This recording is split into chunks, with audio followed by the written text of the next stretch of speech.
сен мыналарға түсіндіріп айтасаш, мына жерден кетпесе жақын мақта 1000-нан астам ат келіп, мыналар бір-біріне көкпарып жүреді деп. Турасын айтасың.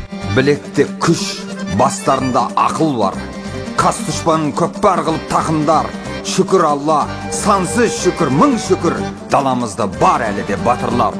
Көтермейтін басынумен құқайды, жылтыр болып жинамайтын ұпайды.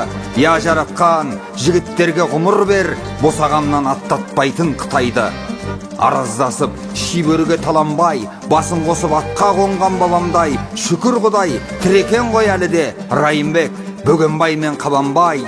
Қашамаға көнемізде біз осы, жиылсыншы, ұл түгілі қыз есі. Сонда ғана ел боламыз еңселі, сонда жаудың дірілдейді тізесі. Рухы мықты ұрпақтары ұлының, жанашыры болсын бірі-бірінің. Өкінбеймін, өздеріңді мадақтап, өтсе егер тәңір берген ғұмырым. Әркім үшін өз ауылы астана, біз еміз әрбір тал мен тасқа да. Бабамыздың мазары бар мекенді, өлтірсе де бер алмаймыз басқаға. Аталардан қалған осы заңдылық, сыған құсап кетпеу үшін қаңғырып, жер саудалап жүрген әкім қаралар креслосында отырмайды мәңгілік.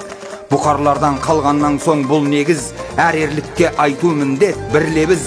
Батырлары аман тұрса қазақтың, басқаларға олжа болмас іргеміз.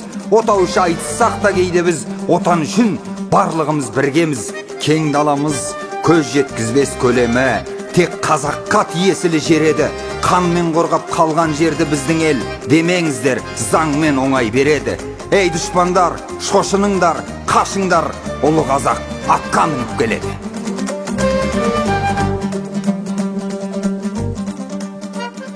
Біз бір аптаға уақыт береміз. Мына жерде біз жұмыс жасатқызбаймыз.